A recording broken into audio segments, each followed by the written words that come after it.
The time has come. The time is now. It's time to write poetry conclusions. So I'm here to show you how.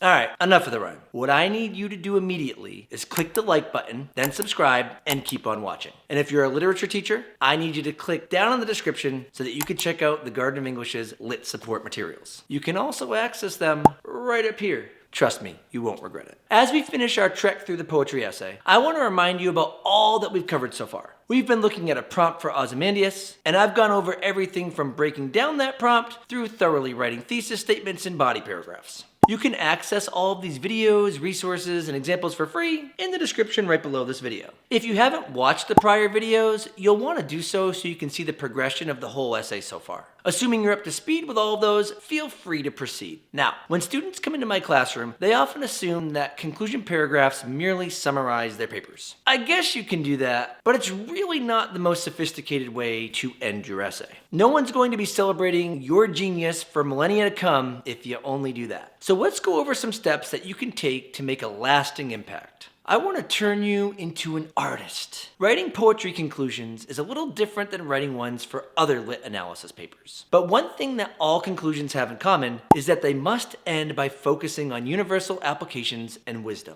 With poetry though, the conclusion paragraph is more of a hybrid of a body paragraph and a conclusion paragraph. The first step for your conclusion is to produce a sentence that follows the template that's about to show up on your screen.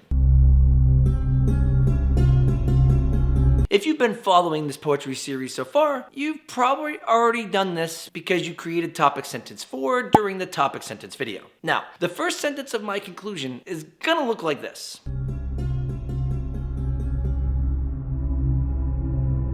You need to notice that the first part of my topic sentence focuses on the major contrast that's observable over the length of the poem. And the second half of the sentence is completely universal. The insight here is also a rewording of the insight found in the original thesis in response to the prompt. Check out how I've reworded the insights here.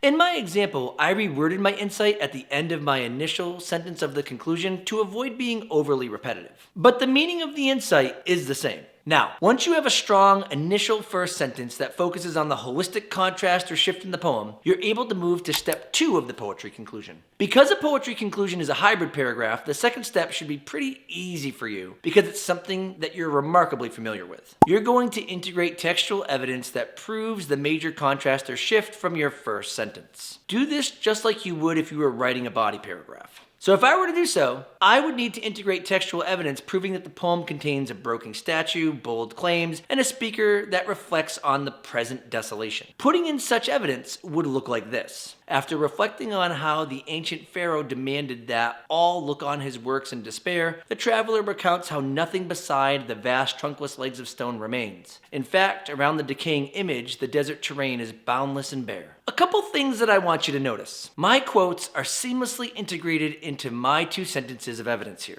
When I read this aloud, you probably couldn't tell where my words ended and the text began, besides the fact that you could see the quotation marks and the citations. Also, I have included evidence from throughout the poem to prove my claim from my topic sentence. Most of my evidence comes from the final parts of the poem, but I do have some text from line 2 in there. Now that I have my first 2 moves completed for my conclusion, it's time to finish the conclusion with steps 3 and steps 4. What I'm not going to do is provide traditional commentary in this paragraph.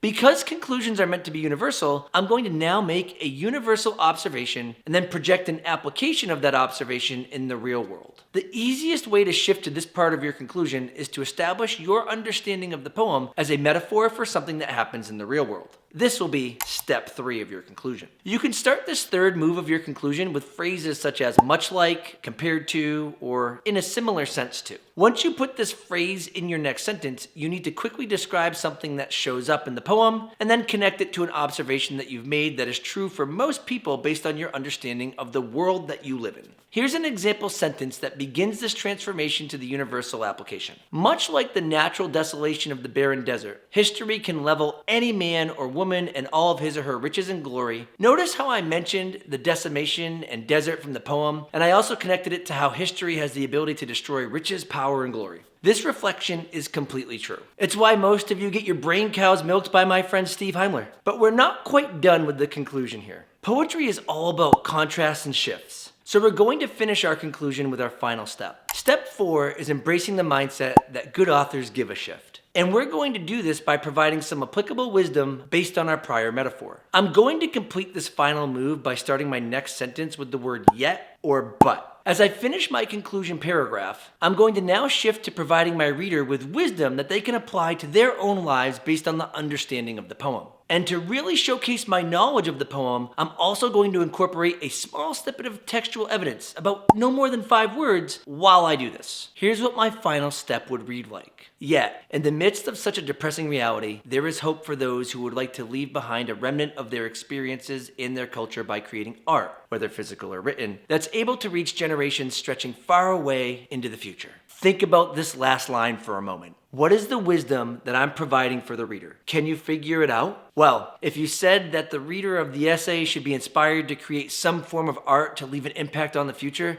then you're correct. In a nutshell, here's what you need to remember about writing conclusions. Link a holistic shift or contrast in the poem with a universal insight or theme. Provide textual evidence of the shift or contrast. Create a metaphor that bridges the poem with actual life. Provide a contrast by starting your last sentence with the words but or yet, and then following it with some wisdom for the essay reader to consider. Remember to try to include a short snippet of text. Wow, that's pretty good. Oh, that's pretty slick. Let's take a look at what this conclusion would look like in its entirety. It's gonna pop up right here.